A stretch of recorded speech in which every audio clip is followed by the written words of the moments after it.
Family, તમારું સ્વાગત છે ફૂડી કિચન પાપામાં। તો આજે આપણે દૂધીના મિક્સ લોટના થેપલા બનાવીશું। તો દૂધી મેં આ રીતે જો ખમણી કાઢી છે, જે કૂણી એકદમ દૂધી તમારે લેવાની, તેને છોલી અને ખમણી કાઢવાની છે।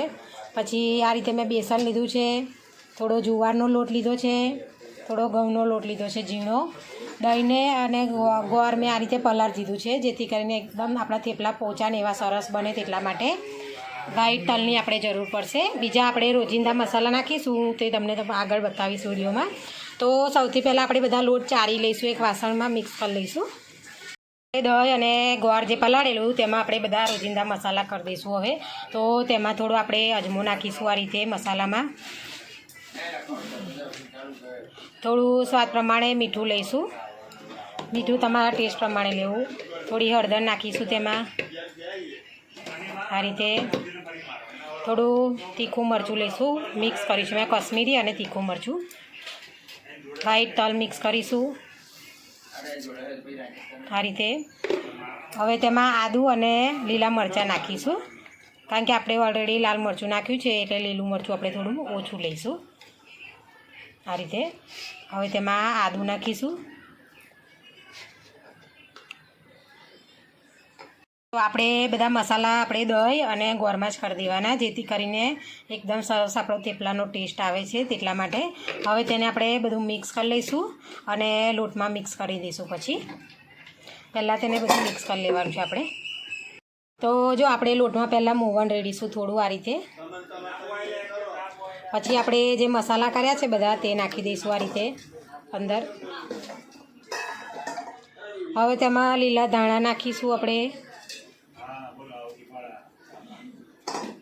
થોડી કસ્તુરી મેથી નાખીશું આ રીતે, ટેસ્ટ સરસ આવે છે મેથીથી, એટલા માટે તમે લીલી હોય તો લીલી પણ તમે એડ કરી શકો છો। હવે તેમાં આપણે જે દૂધી ખમણી છે તે નાખી દઈશું આ રીતે। આ રીતે બધું આપણે મિક્સ કરી દેવાનું છે। હવે નાખ્યા પછી તેને આ રીતે તેનો લોટ બાંધી દઈશું આપણે, જે થેપલાનો લોટ બાંધીએ છીએ નોર્મલી તેવો લોટ બાંધવાનો છે તેનો।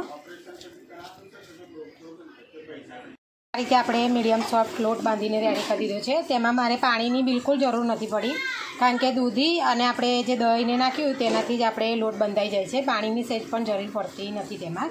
તો આ રીતે આપણે મીડિયમ સોફ્ટ લોટ બાંધીને રેડી કરી દીધો છે। હવે આપણે તેના થેપલા બનાવી દઈશું। આ રીતે આપણે લોટ બાંધીને રેડી થઈ ગયેલો, હવે તેને આ રીતે નાના લુવા કરી દઈશું આપણે। તે નાનો લુવો કરી તેને અટામણમાં આ રીતે વણી લઈશું। હવે તેને આપણે રોટલીની જેમ વણી લેવાનું છે થેપલું આ રીતે જો।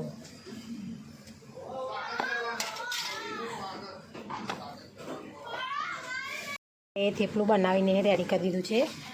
સાઈડમાં મેં તવો પણ ગરમ કરવા માટે આ રીતે મૂકી દીધો છે। હવે તેમાં આપણે થેપલું નાખી દઈશું, તે બીજી બાજુ આપણે પલટાવી દેવાનું થઈ જાય એટલે થોડું બ્રાઉન રંગનું, તેને આ રીતે થોડું આપણે તેલ રેડી તેને શેકી લઈશું। હવે બંને સાઈડે આપણે જે ભાખરી બનાવીએ તેવી રીતે આ રીતે બંને બાજુથી તેને શેકી લેવાનું છે, ગોલ્ડન બ્રાઉન રંગનું થાય ત્યાં સુધી બંને સાઈડે આવી રીતે શેકીને આપણે બનાવી દઈશું બધા થેપલા। તો જો આ રીતે ગોલ્ડન બ્રાઉન રંગના થાય ત્યાં સુધી આપણે તેને શેકી લેવાના જો। તો બનીને રેડી થઈ ગયા છે થેપલા આપણા। હવે તેને આપણે સર્વ કરીશું। બનીને રેડી થઈ ગયા છે આ રીતે, મેં તેને લસણની ચટણી અને મૂળા સાથે સર્વ કર્યા છે જો। તમને તોડીને બતાવી દો, એકદમ સરસ પોચા ને એવા।